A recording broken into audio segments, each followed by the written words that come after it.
There was some good and some bad and some ugly on both sides of the ball. We are still penalized too much on both sides of the ball. Just can't win like that. The turnovers, one ball was tipped and it was a nice interception. One ball was thrown right in the belly. Can't do that. Had a fumble, scoop and score. I don't remember who had that fumble recovery, but Jermaine Grace scooped up a fumble, scored a touchdown. Just the ball was not secured. There was no reason for that ball to come out other than somebody cared more to knock it out than the guy holding the ball to hold it. So we got to get better at that. But we'll look at that film on both sides of the ball and we'll be really pleased with some things we saw and we'll be very disappointed in some others. So it's pretty typical for this time of year. And again, when you're working ones, twos, and threes, you're repping so many guys. It's going to be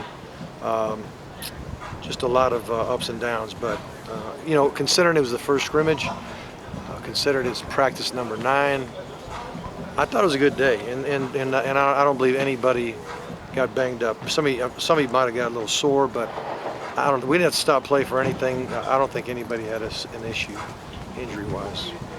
First of all, thank you for all that information. That was great. Yeah, I'll probably never do it again. Well, we appreciate it even the once. Yeah, I would. I might. I think next week's going to be tougher for me because we got. We're meeting with our current players' families after the game.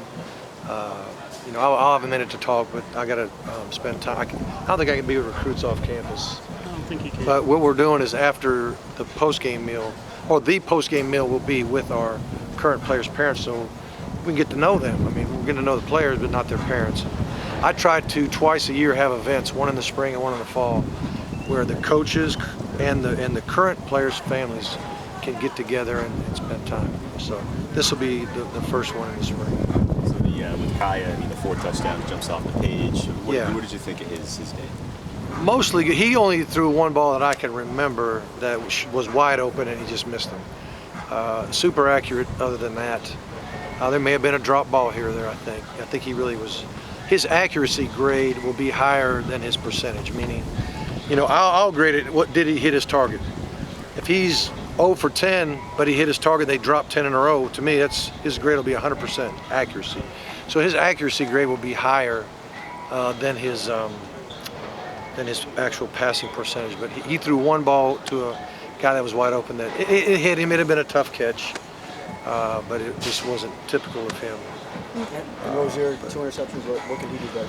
Well, one he just flat out made a bad decision. He just threw it right in the belly of a defender, and it was just a bad decision all the way around. I think the other one, the ball got tipped, and sometimes the ball get batted up in the air, and you can't hardly help that. But you know, Malik, like everybody, they got to understand that we can't turn a bad situation into a catastrophe. You know, sometimes a bad thing happens. You know, protection breaks down, or guys get covered, or whatever. You know, well, don't turn that bad situation into something awful.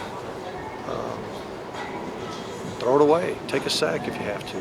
Don't make it easy on them. I want every drive to end with a kick, either a punt or an extra point or a field goal.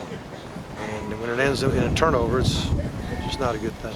Okay, what happened? You mentioned the kicking game. Did you kick a lot of field goals? How did Mike do it? We kicked a couple field goals. You didn't give us kicking stats, did you? I have them. Was it 2 for 2? Yeah, or? yes, it was. He made his only have kicks. one field goal.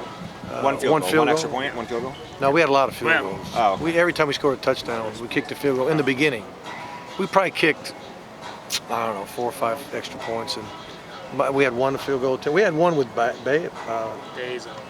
He actually made his kick. 41 yards. Yeah, he made his kick, and I don't know, ones might have had a field goal attempt too, I think. We only had one. We had one field goal. Okay. I want to ask also, Jermaine Last Grace, question, guys. It sounds like that was a pretty special I'll stick play. a minute. I'll stick a minute. Oh, okay. Thank you. It sounds like Jermaine Grace had a pretty special play. Can you walk us through sort of what happened? Well, I don't even know who knocked the ball out, but somebody knocked the ball out. There wasn't a lot of room to run, and then somehow somebody put a hat on the ball, it pops out, and then we teach them if there's space, scoop it up, secure it, and score. If there's a lot of bodies around, get on the thing and get the turnover. But there was space. He did a good job of scooping. He had his teammates kind of shielding off the pack behind him, trying to chase him from behind, and it was kind of a walk-in touchdown.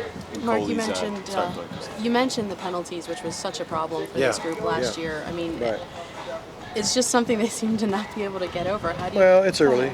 We'll discipline them for that. And the other thing is just having officials here every day. We have them every day in practice, have them at scrimmages, and we've got ACC officials. So that's really quality people giving their time for us and helping us learn what's right and what's not. Usually a penalty is when you get out of position and then you can try to make up for it and grab somebody or whatever it may be. It means you're not disciplined keying the ball. It means you don't know what the snap count is or something. Every once in a while there's a penalty that you're just playing hard as heck, and every once in a while there'll be a penalty, but way too many. Stacy, 94 yards, the touchdown. What happened on the touchdown, and what do you think of his day? The touchdown for him, we had a little we call it kind of a hitch and go, kind of a run it route and go. They've been the DBs have been jumping on those routes pretty much the whole spring, and I waited patiently until the scrimmage to call it. So we protected well, and Brad threw a nice ball. Had another nice D ball early, but they called pass interference on Coley. But it was actually first play with the ones, about a 40, 50-yard bomb. That I got to see the tape. The official was right there, so I'm sure he might have pushed off at the end, but had a shot at a touchdown on the very first play, and ended up with a long gain, and then it turned out that I don't know what he did. They called pass interference on him. Did the receivers look faster in live action than you had seen before, or just about not really. Not really. We still need speed. Okay. We have some speed, but I can promise you we need more speed than we got right now. Did anyone impress with something that maybe they did that doesn't show up on the stat sheet? Well, Brad, I'm thankful Brad's smarter than me, okay? Because there's probably 2 or 3 times that I called the wrong formation, and I've been running the system like a while, and he's like, and real polite, hey coach, don't you mean this formation? Oh yeah, Brad. I'm glad you're. Or he's like, don't you mean this protection? No. Yeah, that's right. Maybe 2 or 3 times he helped me out. But that was the first time I've called plays in about 10 years, so I was a little nervous too. How about Willis with the 2 sacks? Yeah, Willis is playing well. I'm not going to try to blow up his parade, but it might have been versus the 3 unit, Okay. which again, you still got to play ball and make a play. Sure.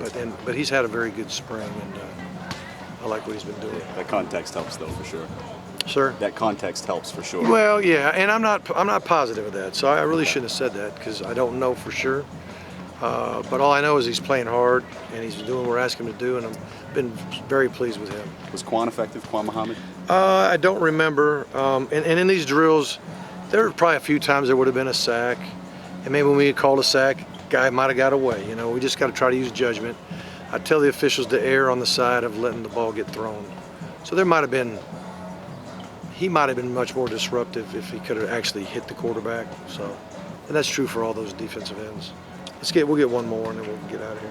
Well, I had unless someone else. Go ahead. Nothing? Okay. I want to ask about the 1 O-line against the 1 D-line. Yeah. Which won the battle and how dominant was one maybe against the other? I thought it's probably pretty close to being even. We spit some runs, which was nice, with the 1s and the 2s, so that was good. Protected pretty good. I mean, Brad, as you could see, Brad threw it 21 times, and he probably would have got sacked 2 or 3, something like that. And so it's decent. And it's not just line play, it's backs blocking and protection and things like that as well. And sometimes the QB just doesn't get rid of the ball fast enough. Usually the sacks are on the quarterback, in my opinion. So anyway, that's kind of where we're at. So pretty good match today. 2 practices ago, the defense splattered the offense. Really, the practice before that, the offense were like, hey, here they go. The line's starting to block. We're getting nice runs, and we're like, here we go. And then the very next practice, the defense just took control of it. So, all right, gang. Cool. Thank you very much.